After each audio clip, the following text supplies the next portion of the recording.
And I just turned around and I hauled ass out of there. I was done. I wasn't dealing with that.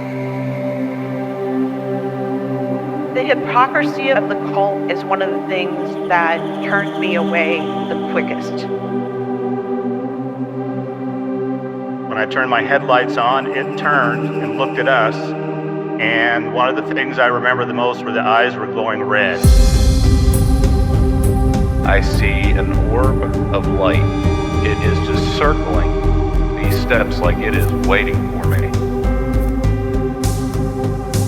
And he begins to tell them that he saw a UFO. They're basically like, what are you talking about? That's 7 foot up on a tree, peeking around it, and that's where I saw the top of the muzzle, nose, and the eyes. As soon as I made eye contact with this thing, it felt like death. Welcome back to Tinfoil Tales. I'm your host, Brandon Wright. Tonight's episode, we're going to be joined by my guest, Mr. Preston Dennett. Preston is a UFO researcher. He's been studying things for 4 decades now, looking into a lot of topics involving UFOs and alien abductions. He's written several books, interviews a lot of different people, so I'm definitely looking forward to talking with him. But before we bring him on, if you've ever had an experience or a story you'd like to share and you'd like to be on an episode of Tinfoil Tales, there's a couple things you can do. You can either go to tinfoiltales.com and go to the contact section, or you can send an email to tinfoiltalespodcast@gmail.com. We'll get something scheduled for a future episode. If you would like to help the podcast out, please continue to share it around. Word of mouth is one of the best ways of helping the podcast out.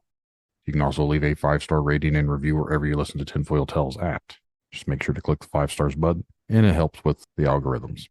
If you're like me and you hate hearing all these ads, there's not much I can do about it besides offering you a chance to join the Patreon for ad-free content, early access to all the episodes, and exclusive content for only $1.99 a month. So again, check out the Patreon. You can find more information about that in the show notes.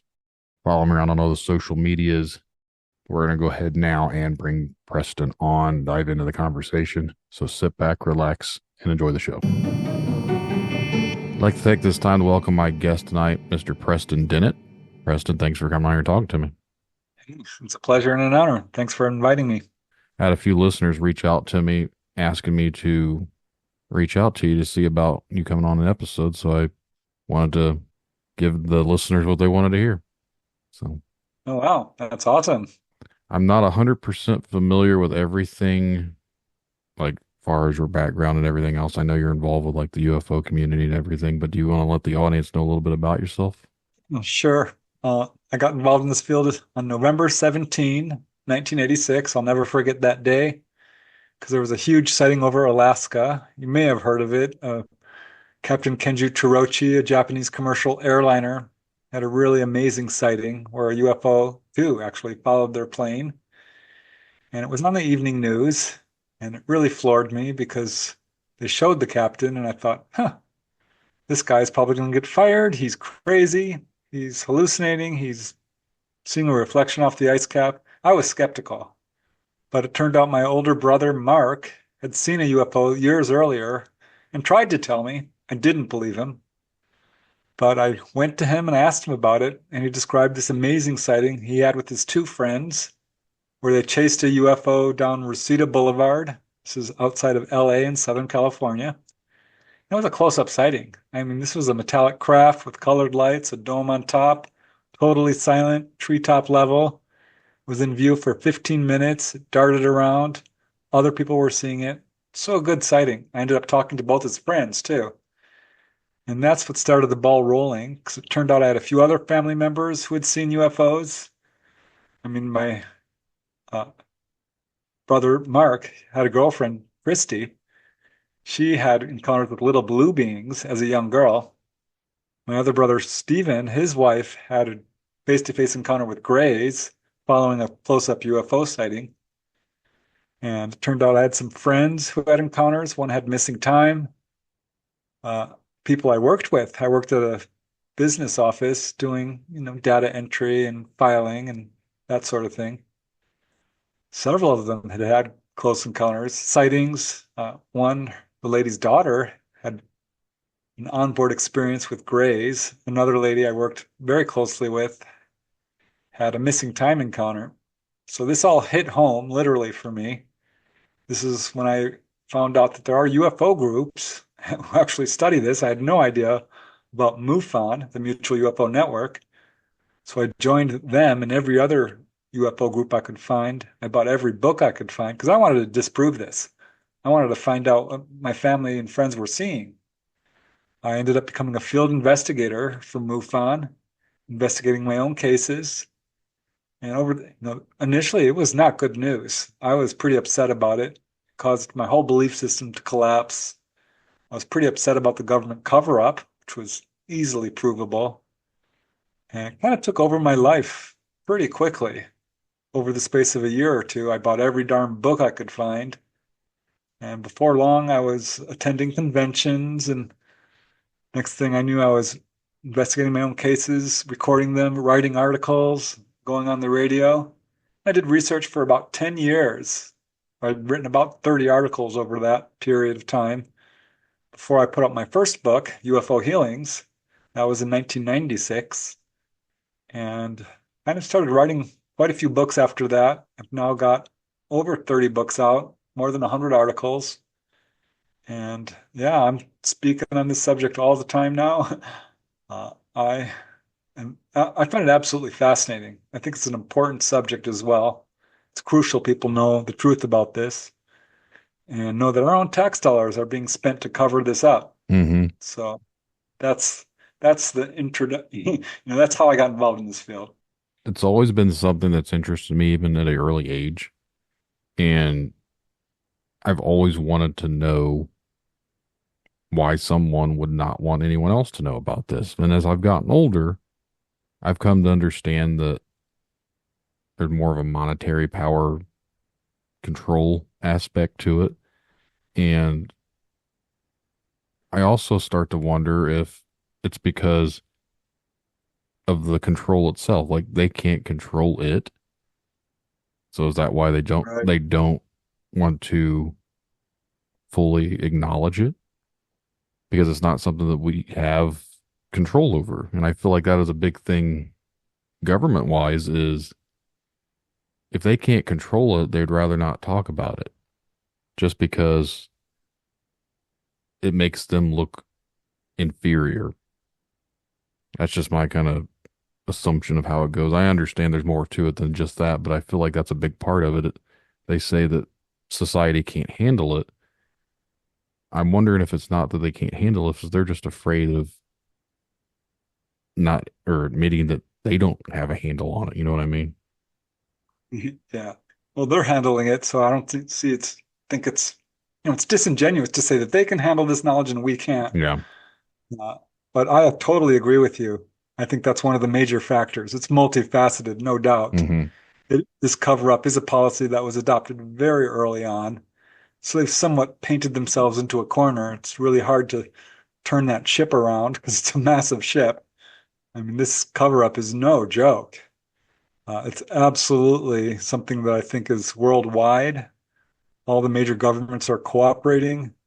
I think if you track it down, it's the intelligence agencies, the highest levels of the military. It's to some extent the military-industrial complex. The oil industry, the energy industry, banking, pharmaceutical, insurance. I think all of them have a little bit of a hand in this. But definitely, the Pentagon folks, the non-elected government officials, and to some extent, mainstream government. But like you said, I think another part of it is control.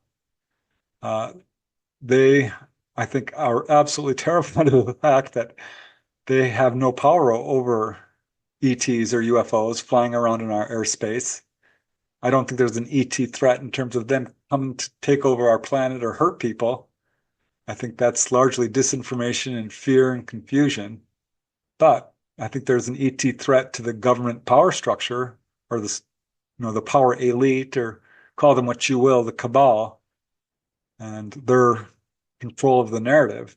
That's the ET threat to their wealth. I think greed is a big part of the cover-up as well, because there is this technology which would probably replace oil and the whole, the pharmaceutical industry, which is a big, big business. There's a lot of things that about this subject, the technology in particular, that would change everything. So I think it's multifaceted, like you said, but ultimately it's greed, it's power, it's control, and it's a The big three.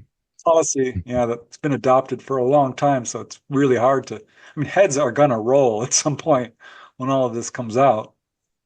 So I don't know how it's going to happen. I'm not sure we'll ever get full truth and transparency, not voluntarily. But on the other hand, I think disclosure is inevitable. It's going to happen. It's because it's true. Can't, there's just no way you can destroy the truth. So we'll see how this all rolls out, but eventually it's got to happen. I've often wondered if disclosure is not going to happen by something making themselves visible, or is it going to be a slow rollout where we're making things visible to make it seem like that they had no idea. You know what I mean? I feel like they can't just come out and say, "Oh yeah, we've been hiding this from everybody." It's going to have to take something, and they're going to play dumb about it, be like, "Oh, we had no idea." Yeah, which is such a big lie because there's a million documented cases from just the UFO reporting centers in the United States and the world. The ETs have essentially done disclosure. I wrote a book on schoolyard UFO encounters because of the Rua, Zimbabwe case really caught my attention. Ariel Elementary School. Probably heard of it, 60 kids at least, Mm-hmm. 200 on the playground. It's one of more than 100 cases like it, where ETs have essentially shown themselves. There's huge waves of sightings across the world where they've announced their presence. They put on what researchers call a display. Usually they're somewhat evasive and not wanting to be seen, but often they'll put on absolute show and clearly want to be seen. I did a whole book on drive-in movie theater encounters. This is recent. It really knocked me over. I'd been in this field for decades and had no idea this was a thing.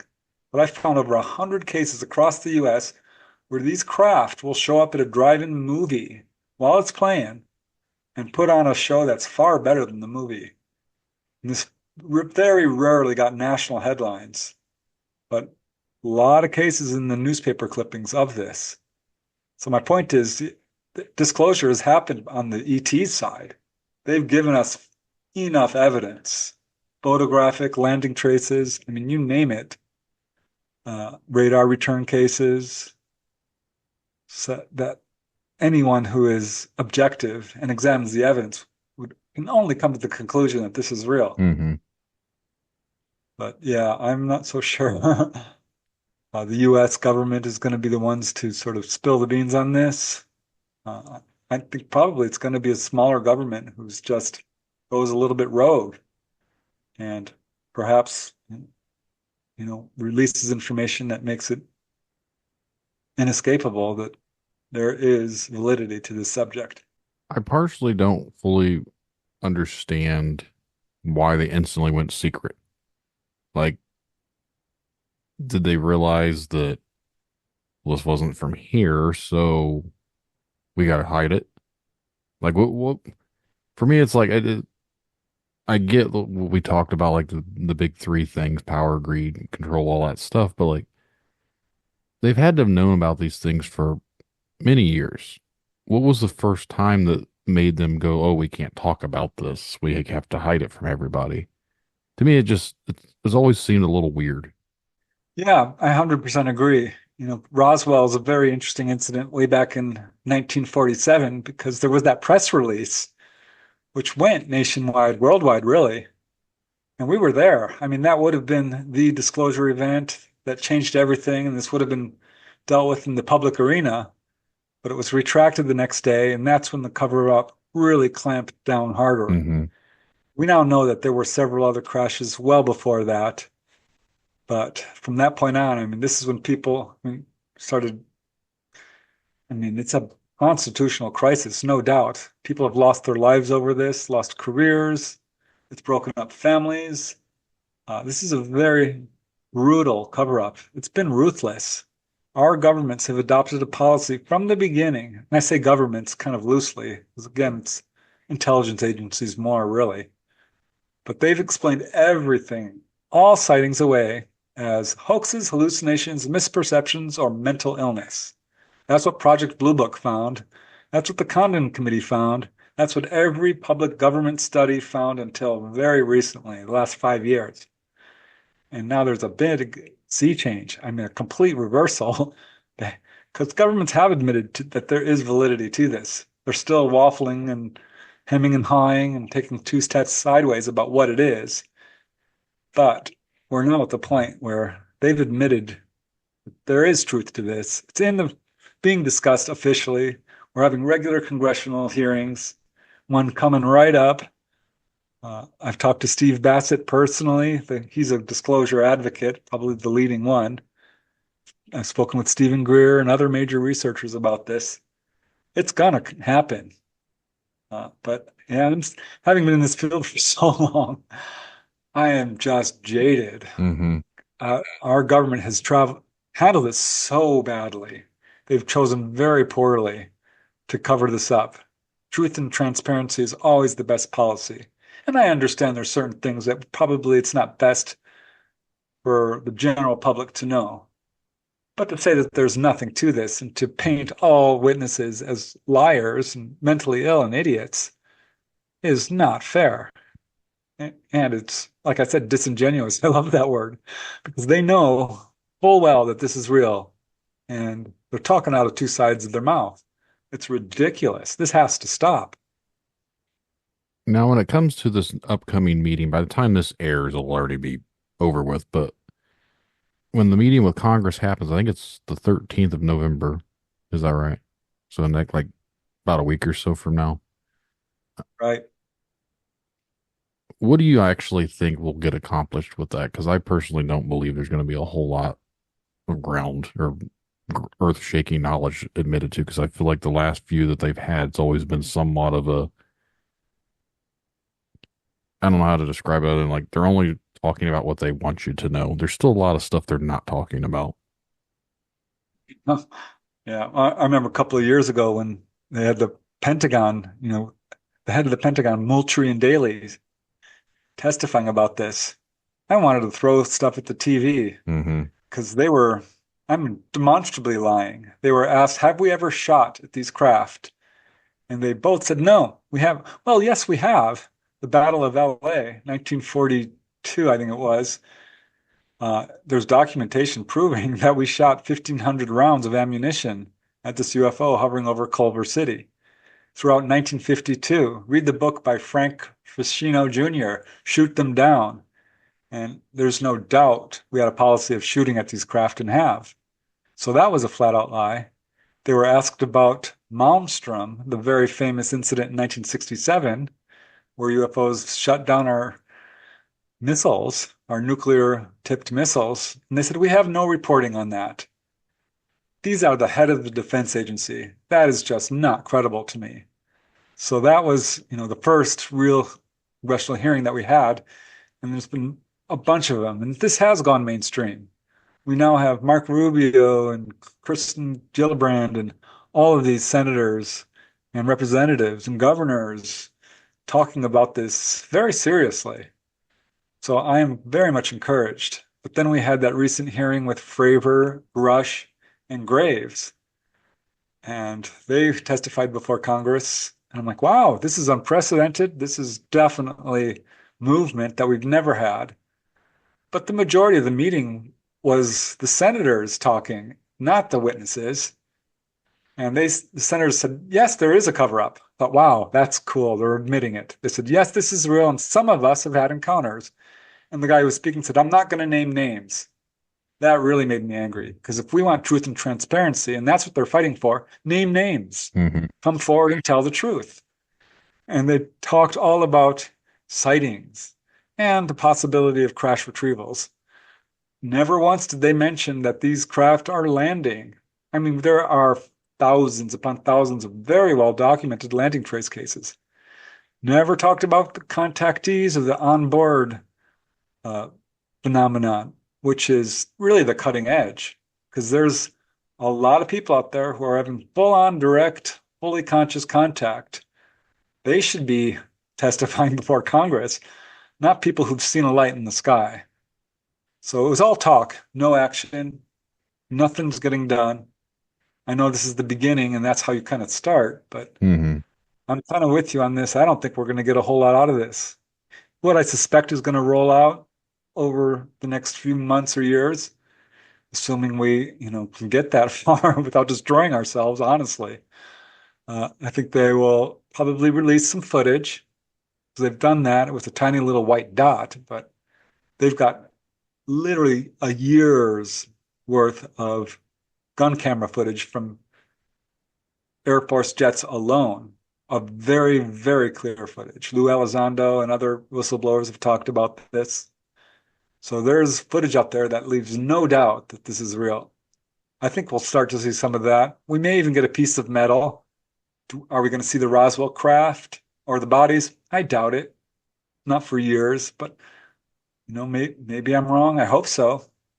I would love, to me, that's the end game of disclosure. Show us the craft, show us the bodies, admit that this is real and has been for at least 80 years that they've known. And then I think we're getting somewhere. For me, I feel like we kind of just alluded to it, but like there's going to have to be some major event that triggers that. I don't think the slow rollout of information is going to be the major shift to people's perception. That's going to have to take like mass, full blown UFO and daylight sightings or something like, and you can totally tell they're not just an airplane or something they can spin away. It has to be something full on contact. I don't know if it means Independence Day style of rolling in on top of major cities, but there's going to have to be something that goes on in order for them to try and spin it the way they want to spin it. But I just don't see them ever coming out fully and being like, this is what's out there. They've covered it up too much. And if you admit to the lie now, what else are you lying about? And I think that's a big problem for them is they've lied too much. So what else do they lie about? Then everyone starts questioning every single thing about the government. Most people don't trust the government in general. Now they're really never going to trust them. Yeah, it's not just this subject they're lying about. I mean, the horrible, heinous things they've done to our own citizens. Feeding people hallucinogenics and sterilizing people and irradiating them. Mm-hmm. It's not okay. That's not even with UFOs. I'm right with you. It's going to take something major.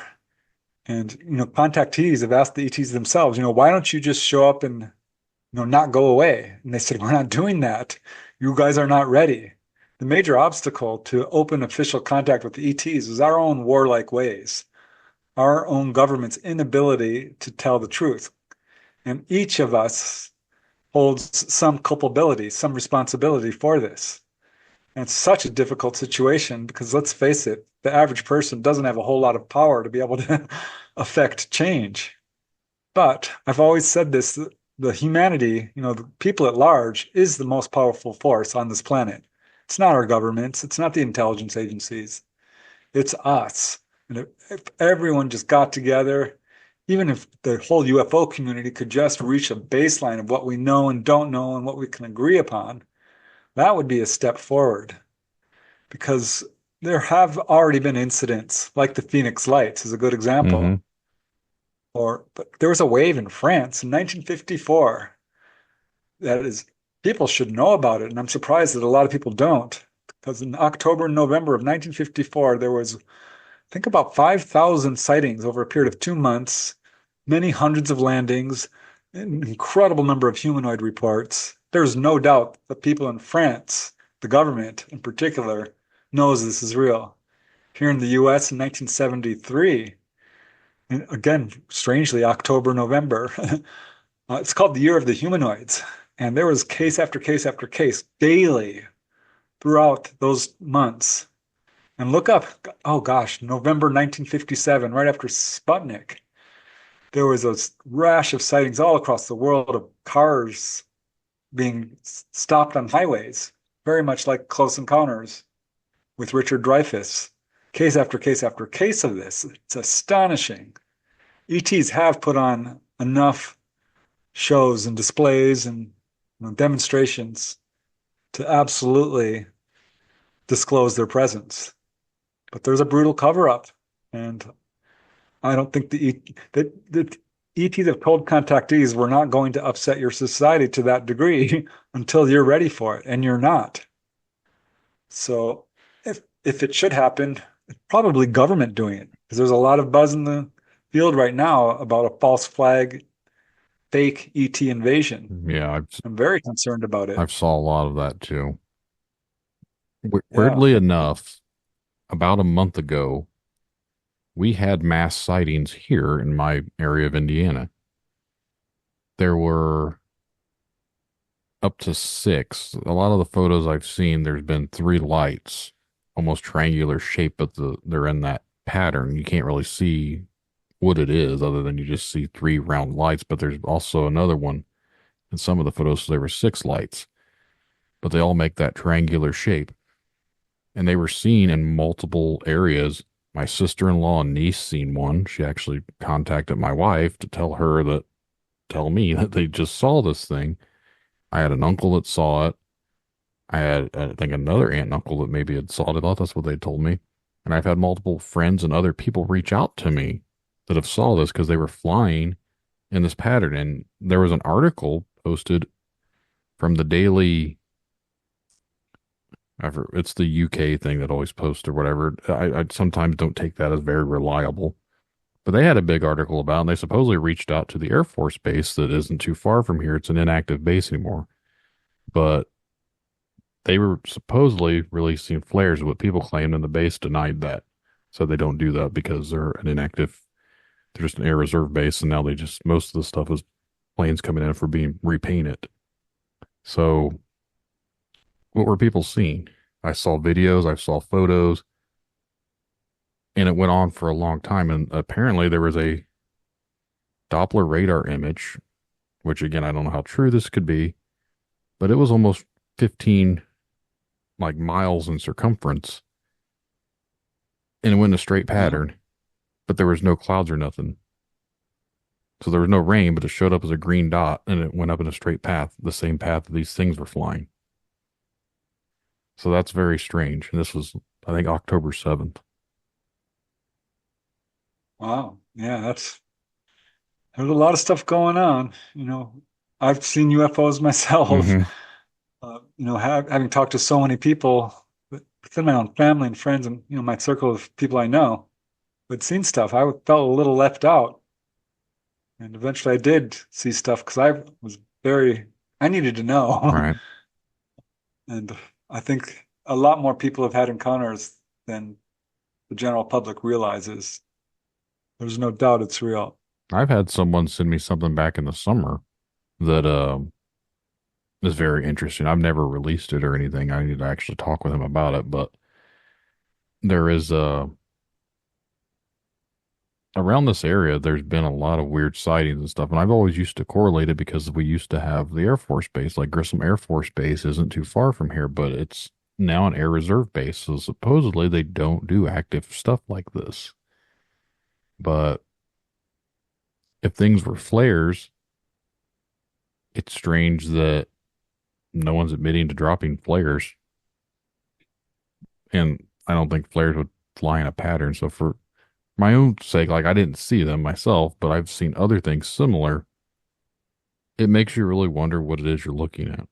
And I don't honestly think that every UFO out there is ETs. I think a lot of it somehow is military related. Yeah, But 100% agree. Yep. but there's still that chance that there is some things that are not. I've often said when people see something and I ask them a question, I was like, did it have lights? Yeah, it was red and green. I was like, well, it's probably not a UFO in the sense of I don't think ETs are going to abide by the air traffic laws of red and green flashing lights.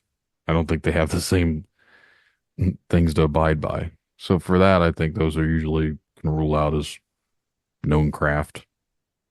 But when it comes to other things, like the black triangles that they see but no lights on them, I mean, I can't explain that unless it's a secret military thing, but who knows? Yeah. I think that there's, particularly these days, most of what people are seeing is military. And we have to be very, very careful because even back in the late 1980s, when I started doing this research, I was interviewing people who are, some of them are pretty highly placed within government. I mean, I've talked to Coast Guard captain, a submarine navigator, some military subcontractors, and a good number of these people, who've worked in the Navy. Interviewed some Navy guys. They've said that way back then, at least 20% of what people were seeing was probably military, particularly around military bases. But I think these days, that percentage is much higher. When you said you had your own sightings and everything, when was this? Yeah, the first, well, I'd seen some unexplained lights. Mm-hmm. There was a huge wave of sightings over, weirdly, my hometown, Topanga Canyon. I had never seen anything growing up. And I just moved out of that area to a nearby suburb of Canoga Park. But on June 14th, 1992, there was a wave of sightings. People were calling the police. They were calling the local newspaper. The editor called me because I'd written an article for the local newspaper, The Messenger, and asked me to investigate it. And I got a police tape that was snuck out of the police station and knew a lot of people in that area. So I was really gung-ho investigating all these sightings. And I had a number of sightings of what I would call anomalous lights. But here's the thing, but weirdly, finding out UFOs were real played a number on my brain, on the way I looked at the world. I became even more skeptical in a weird way because I'd been lied to. Everything I thought was true wasn't. Not everything, but, a lot of it. So I'd see this stuff. I'd be like, well, that's a light in the sky. I'm not willing to go there and say that this is an ET craft. But that kind of started to change because in 1992, June, let me see, I narrowed this down. July 5th, Sunday, I was on my way home after having visited my brother, Mark, and his wife, Christy, my sister-in-law. And this was in the middle of this huge wave of sightings. It went on for like 2 years. They lived in Woodland Hills, which neighbors Topanga Canyon in Southern California. And they lived on this tiny side street called Golondrina, and it's very narrow. It's almost a one-lane road. So I'm coming around this hairpin corner, which is very steep, and you can't go fast around that corner. It's 5 miles per hour tops. And as I'm coming around this corner, I see what I first thought was a bird. When you see this stuff, you don't immediately think UFO. You go through this whole series of like, what can this possibly be that I'm looking at? And very quickly, I thought it was a bird swooping towards my car, but realized it wasn't because it was glowing and it was round. So it being July 5th, I'm thinking, well, a firecracker is heading for my car. And it dropped down and stopped and hovered over the hood of my car, right in front of my windshield. And it was an orb, about as big as slightly smaller than a tennis ball. And it was bright, white, yellow. Not super bright, it didn't hurt the eyes, but it was glowing. And, then I'm thinking, is this a reflection? And instantly discarding that because I can see it. It's a foot away, 2 feet. And it starts darting back and forth in front of my windshield. I mean, it stopped right in front of my face, went to the right, went all the way to the left, back all the way to the right, back right in front of my face, stopped there. So I can see this is intelligently controlled. There's no doubt. And this is solid. This is not like a amorphous light. This has hard edges. So it looks like technology to me. Mm-hmm. At any rate, it darts forward, dips down, and almost hits the ground, goes straight up. And I leaned forward. I'm gripping the steering wheel. The car has stopped at this point. And I watch it go right up through the trees, and it's gone. And that's the last I remember. I don't remember driving home that night. I don't remember turning around, which I would have done because I've had other sightings since then. And, tell my brother, you're not going to believe what I just saw. I completely forgot the whole sighting, actually.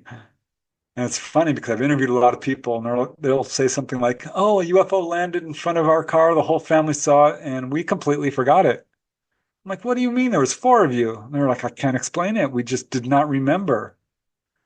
Or maybe one of them will remember bits of it, and they start talking, and suddenly it all comes rolling out. It was kind of like that for me. And now I know what they mean because it was a few months later that it just popped into my head. I'm sticking to my story. I mean, this happened to me. Mm-hmm. This is not something I imagined. It's very vivid, but I don't know. I mean, I think I had missing time. And it wasn't long after this that I'm dreaming about going on board UFOs and seeing the inside of them. And these are not normal dreams by any means, which are very mercurial and shifting and bizarre. These were very coherent narratives of being on board a UFO, sometimes being examined or being given a tour or various things like this, being instructed. And it built up from there because that year was a month or later that we went on a family vacation up to Crater Lake. And me, Christy, and Mark had another sighting where this light appeared overhead and we were blinking at it with a flashlight and it was blinking back at us. And then we went back to LA and Stephen Greer came to town to form the CSETI group in LA, where you try to, do CE5s, close encounters of the fifth kind, human-initiated encounters, and try to call down UFOs.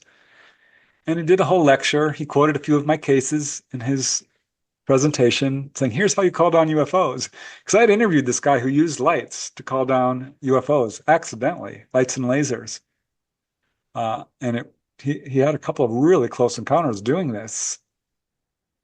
And we went out that night, a good 50 of us, and had a sighting. So I was hooked. I joined that group. We went out the next night, had more anomalous light sightings, and ended up having a core group of about 10 of us, with people coming in and out of the group. But we would go out once every couple of months or so to some remote location outside of LA, as remote as we could get. And more often than not, we wouldn't see anything. But sometimes we did. I mean, one time, it was so cool. We had just decided to leave for the evening. Nothing showed up. We were in the Santa Susana Mountains of Chatsworth, right outside of LA. And I saw a light flash from a mountaintop about a mile away, 2 miles or so. And I said, guys, stop. I saw something. And we all stopped, and immediately it flashed again. So we were pulling out our flashlights, and we're blinking at it, and it's blinking back. And I'm looking at this thing. It's a big, bright light, but it's on the ground. It's on a mountaintop. I know this area well. It's called Rocky Peak. I've hiked up there. And there's a fire break that goes up there, but where this thing was, there's no trails. And later, some of the people from our group went up there to verify this. And I'm still thinking, well, this could be a person because it's on the ground, right? I kind of knew it wasn't because these lights were so bright. But I'm like I said, skeptical. And I'm looking at this thing, kind of shaking my head. I'm like, this is not good enough. This is interesting, and we're blinking back, but this could be some camper, some hiker. And that's when this thing flashed this enormous bright red prismatic light. And you could not do this with a filter. I mean, this would be a searchlight-sized red light. I don't know how you could possibly do that. Bringing that up, even a fire break, which is closed at night, by the way. So there's a gate. You can't bring stuff up there of any size. That was cool. That was something else. That was probably one of our best sightings. But after that, I had pretty regular sightings. I mean, another really good one, if I might. I'd been interviewing this lady who's a contactee who had just crazy experiences with grays coming into her room. It was absolutely freaking her out. They surrounded her bed once. She jumped up and kicked one in the neck. And she said, I think it broke its neck because its neck snapped and it fell to the ground. But it stopped them from taking her that night, at least. So I had recorded this interview with her. And she's talking about hybrid babies and all of this stuff. And I had gotten to that part of her interview, which I'm transcribing on my computer. I live in a 3-story condo at the time in Canoga Park. And I'm leaning back in my chair. It's like midnight in 1994 or so. I'm thinking, I don't know. I don't know if this lady's telling me the truth.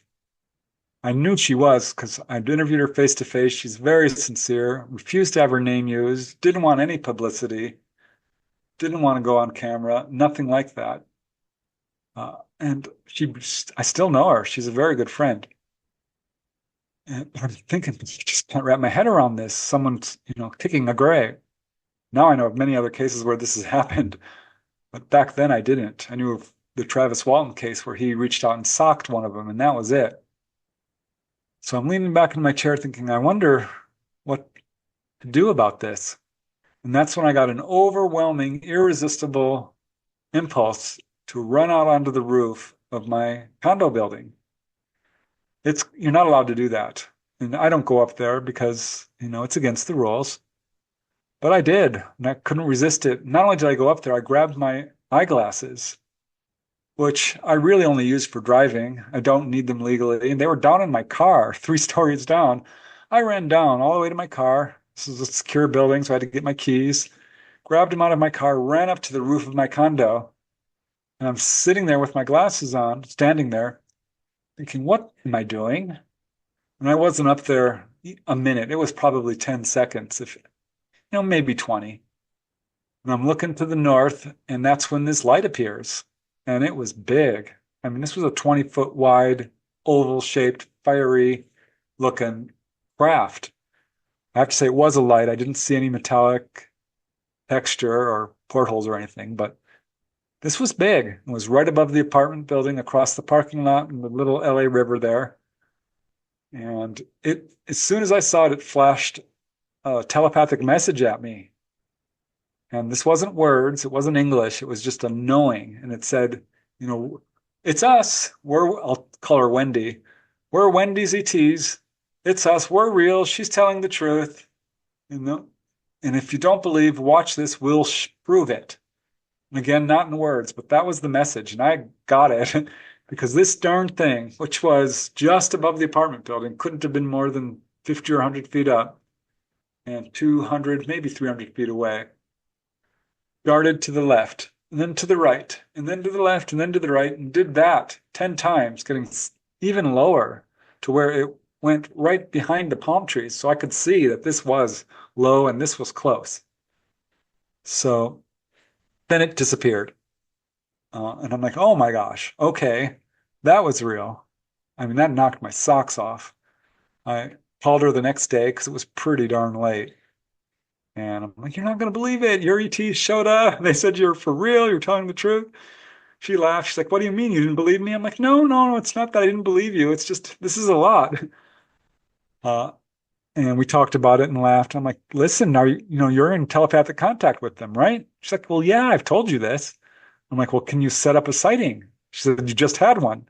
Is that not enough? And I said, well, no, I wasn't ready. She's like, well, okay, I'll try. I can't guarantee anything. But she calls me back a few days later and she says, okay, they agreed. They'll show themselves to you again. I'm like, okay. She says, what we need to do, she's going to go to this place on Tuesday or whatever day it was, off the 210 freeway in Pasadena. She says, I know exactly where to go. So off we went. I brought my sister-in-law, Christy, and my nephew, her son, who was like 12.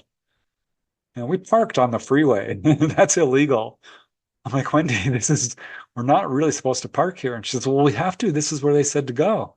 There's nothing there. These are just bare wilderness mountains. Nothing there. There was a fire break, a big dirt road that led up this very small mountain, a large hill. And it took us about 20 minutes to get to the top of pretty difficult hiking. And Christy and James had fallen behind, and me and Wendy reached this little plateau. And she's like, this is where they said to be. I'm like, okay. And I start looking around, and she screams, grabs my shoulders, spins me around, and it's like, look. She didn't need to tell me to look, because right in front of us, I'm talking maybe 50 feet away, less, even 40. And about 20 feet up was this beautiful glowing sphere. Was covered with scintillating golden lights. I mean, this thing was exquisite. It was the most beautiful thing I think I've ever seen. Totally silent, just hovering there, bouncing slightly. and we're jumping up and down. I completely forgot about my camera around my neck. I didn't want to take my eyes off this thing. I mean, it grips you when you see something like this. I mean, it brought tears to my eyes. This thing was, it was about the size of a house. And we're just looking at it, absolutely awestruck when it starts to slowly drift away.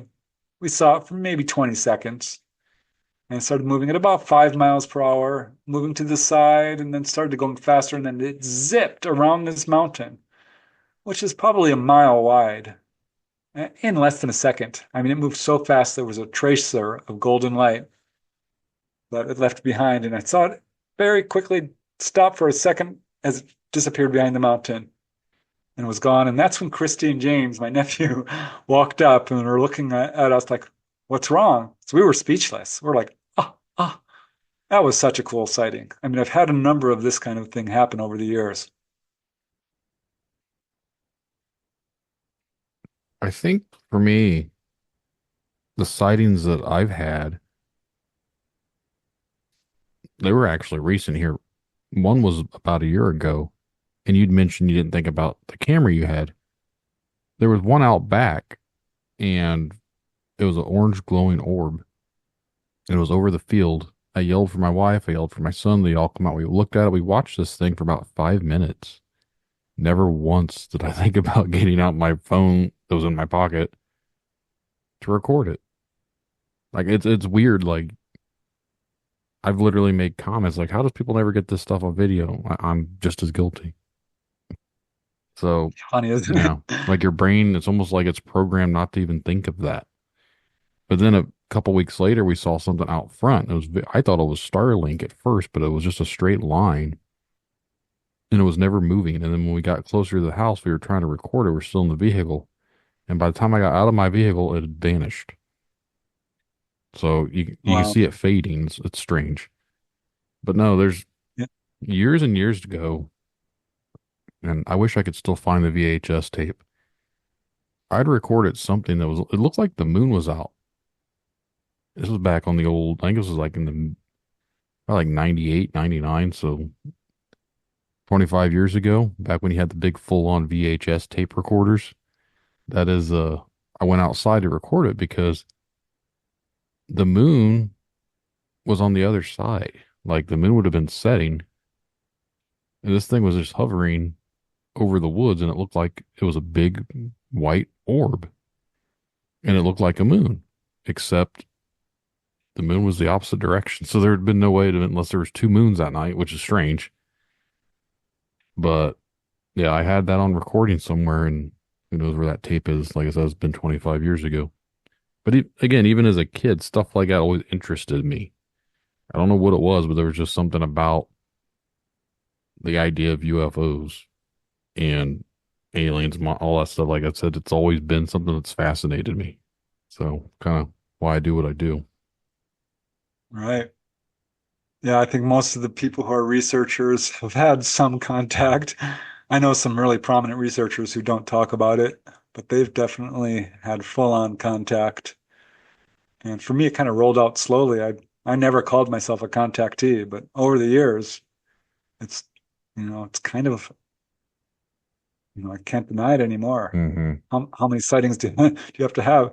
Because I've started to realize this. It's not unusual for a person to have one sighting, but if you've had two or three and anything close up, there's deeper levels of contact going on here, for the most part. I believe that oh, too. Like if you have more than, and this actually relates to other things. When I talk to people, say they've had a cryptid encounter.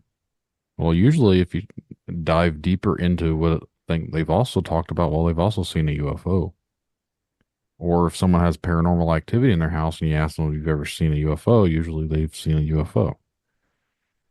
It's very weird how once you have like one experience, you also experience almost like UFOs, or they've seen orbs or stuff like that. It's very almost interconnected, I think. 100%. Yeah. I've had a Bigfoot encounter. I've seen ghosts.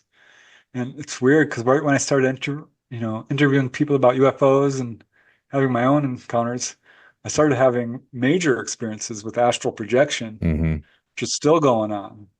And I've interviewed a lot of people. It's like, yeah, this is absolutely connected. So I ended up writing a whole book on my own experiences, which are still going on. But that's absolutely a pattern.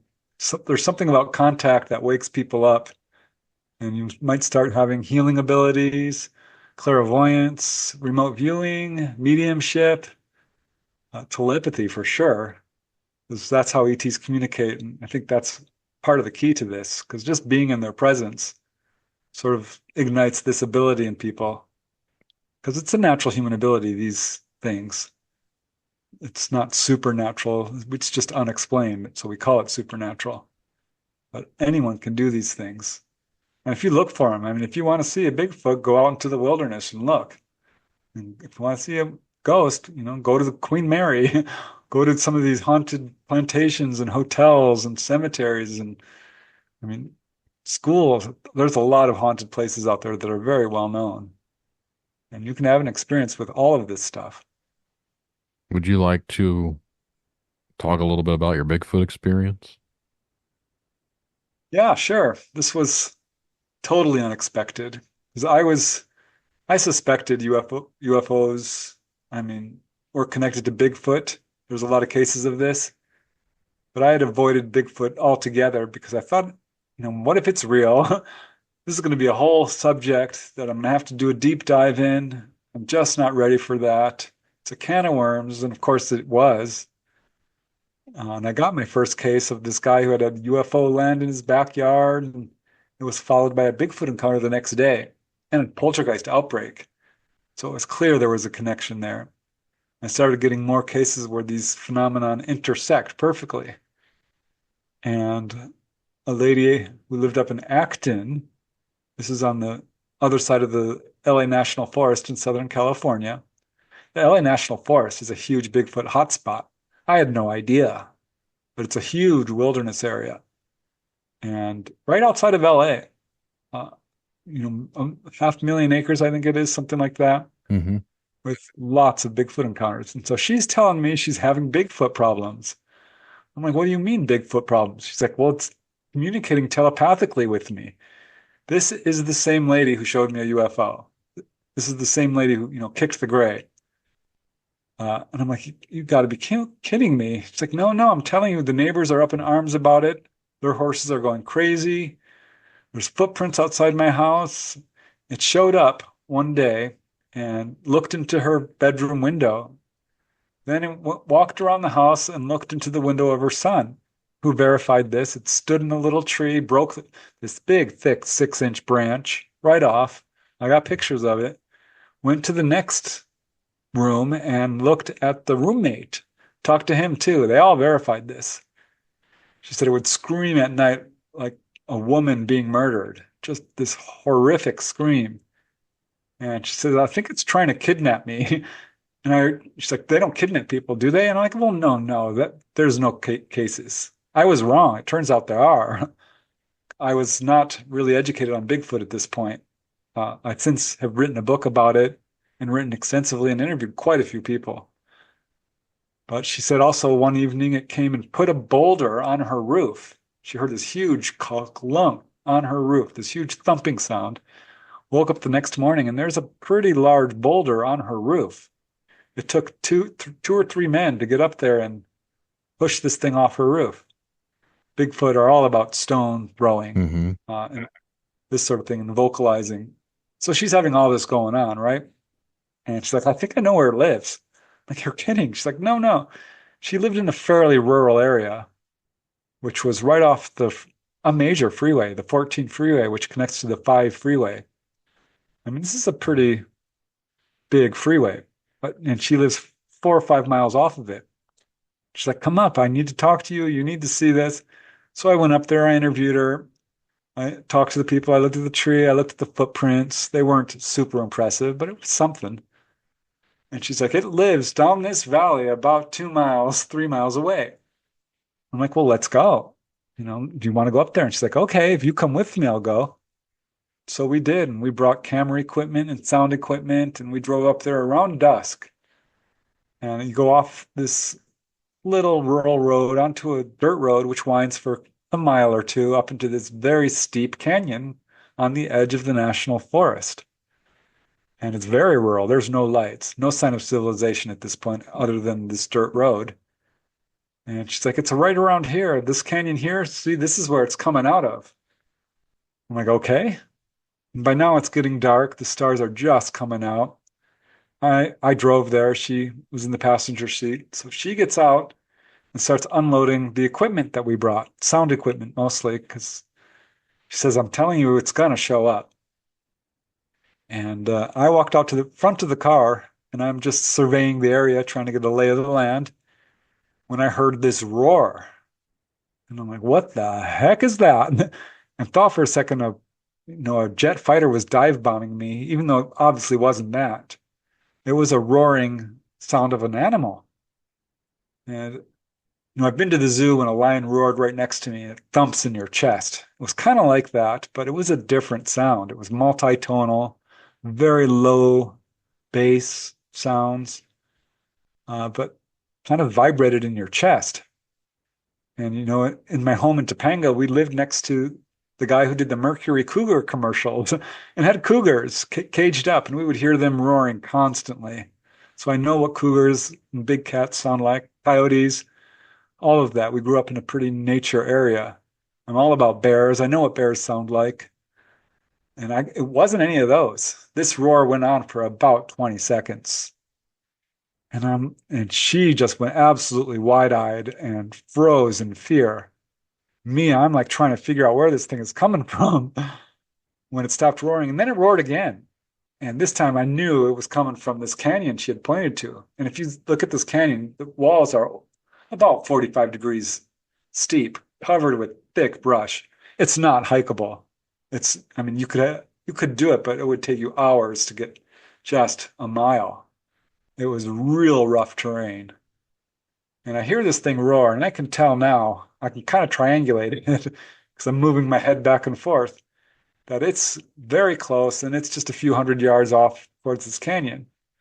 And I go running towards it because I want to see this darn thing. And she's losing her mind. She screams at me, what are you doing? We're leaving right now. You stop, you get in the car. We're going. And she was hysterical with fear. So I had to stop. Now, she says it roared a third time. I had made myself a very careful, trained observer at this point. It roared twice, I'm pretty sure. I can't fully say for sure. She says it roared 3 times. I don't know. Whatever the case, she made me get back in the car and we had to drive off. I never saw it, but I heard this darn thing. And I cannot identify this as a bear or a cougar, and that's the only thing it could possibly be. So that's my Bigfoot encounter. They are very strange things to experience, especially, I can't say I've experienced a Bigfoot, but I've experienced something, and it's one of those things that still sticks with you every day. At least it does with me, like to try and rationalize what it could have really been. So, Right. So when something like that happens, it's like, wow. mhm. Every time I've seen a UFO, it's been thrilling. There was one time I was doing a CSETI, thing with our group, trying to call down UFOs. And they're like, Preston, it's your time to lead the group. I'm usually a wallflower, I'm in the background. I don't want to lead the meditation. I just want to be there and maybe experience it. They're like, no, you've never done it. We've been doing this for years. It's your turn. And this was a nationwide. We were all doing it in different states. So it was a kind of a big deal. So we went up to an area, this Panga Canyon, which was having a lot of sightings. I wrote the date down. I think it's 94, 96, thereabout. At any rate, we're all in a circle and we're meditating. I'd led the meditation, which is basically just a relaxation and visualization thing where you visualize where you're at and you project your consciousness upwards and mentally reach out. And it works. This is the most effective technique. It's not really lights or anything. It's telepathy, because that's how these ETs communicate. And so we've all got our eyes closed. I know I do. And we're just visualizing. And I kept getting this message, which was nagging and insistent, like, look up, look up, look up, look up, look up. We're here, look up. And I'm thinking it's me, right? So I'm just ignoring it. But it just started to get so annoying. I'm like, fine, I'm gonna open my eyes and look up. And as soon as I did it, the very second, I saw this pinprick of light, and it became huge and filled up a good portion of the sky, third of the sky. Kind of always compare it to if you were, lying under a glass table and someone spilled milk, and it just this ever widening circle of light. And then it winked out. I mean, it was maybe 3 seconds long. And I didn't have the time to say, hey, look, everybody. And it was out. And so I'm like, guys, I just saw something. And they're all looking at me like, yeah, sure you did. But, they know me as an honest guy. But I felt kind of bad because I'm like, I was the only one who saw it. But it turned out, Topanga's a small town. I grew up there. I know a lot of people. And I'm very well connected. And I was putting up flyers, trying to, find people who had sightings. I got a call from someone who was driving through that area on that night. They were about 2 miles away on the Topanga Canyon Boulevard when they said a UFO showed up. And they saw a craft full on hovering right over the ridge, which was visible to me. I mean, it was so close. And they said it was around the same time I saw it. And they described it as this, not quite a circular craft, some more oddly shaped. And it tilted on its side and it flashed like 20 or 30 lights at them, as if to, put on a little display and make sure that they noticed that this was not a normal aircraft. It was below the canyon walls, right above a little ridge. Planes are not allowed to fly through the canyon at that altitude. Could not have been a plane. Two witnesses, I interviewed them both, Raina Massey, Bruce Merrifield. His father was an aircraft designer, so he's very familiar with aircraft. He's like, Preston, this wasn't anything normal. Totally silent. So that was, for me, corroboration of my own sighting. But yeah, I've had a lot of those. I know you've written a lot of books. Before we wrap this one up, do you want to let the audience know a little bit about your books and where they can find them at? Oh yeah, I appreciate the opportunity. I've written a bunch of sort of history style books about the history of UFOs in various states, from California, New York, across the Midwest, Colorado, Nevada. I think 5 or 6 of those, Arizona. Also, I think probably my favorite book is Symmetry. That's about the experiences of a fully conscious contactee by the name of Dolly Saffron. I wrote a book, On Board, UFO Encounters. That's my bestseller. Schoolyard UFO Encounters. I love that one, which profiles all the schools that have had encounters. I've written about my own out-of-body experiences. I'm currently working on Symmetry 2. I've also written a series of books, 5 volumes, about really unusual, bizarre, outlying cases of contact or weird patterns in UFO research, like UFOs hovering over graveyards or prisons or mines, this sort of thing. Airports, hydroelectric dams. So I had a lot of fun with that whole series of books. I've always got something I'm working on. And the latest is the Symmetry, the sequel, and another book about out-of-body experiences. Where are they available at? Well, I do have a website, Okay. so you can read excerpts there. If you just punch in my name on the internet, it'll take you there. Okay. You can get them on Amazon, Barnes and Noble, bookstores. I have a YouTube channel where I put up my research. I do a weekly podcast with Dolly Saffron each Monday evening, The Light Gate. So I'm busy. It's my goal really first goal is to help people who are having contact. I get a lot of calls from people who just want someone to talk to. Mm-hmm. But next is to educate people and really figure out what's going on here. So I'm working hard on every level that I can. I'm all over social media. I'm pretty easy to contact. I will try to make sure to include whatever links I can in the show notes for people. Awesome. I appreciate it. Not a problem. Preston, it's been a pleasure talking with you, but I think we can probably wrap this one up. Well, thanks very much. I had a lot of fun, so I really appreciate it. Thank you. Yeah, not a problem. Appreciate you coming on here tonight talking with me. And for everyone out there listening, thanks to Preston. Thanks for listening. We'll check you out on the next one.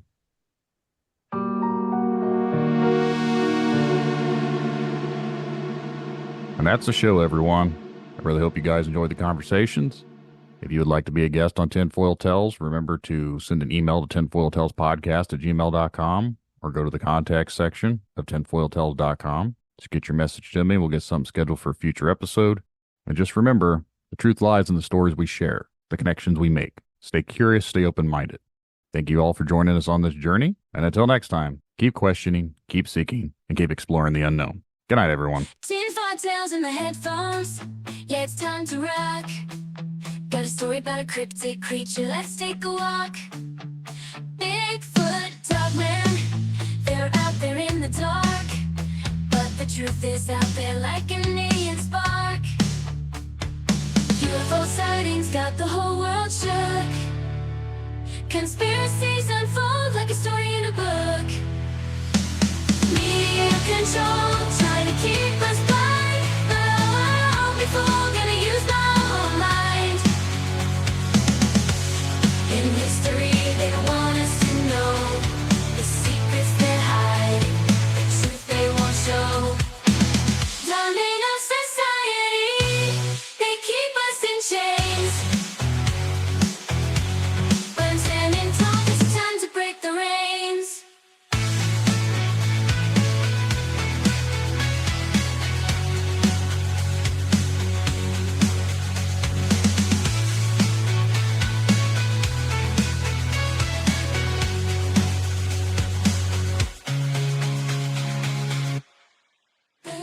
Control, trying to keep us blind. But I won't be fooled, gonna use my own mind. In history, they don't want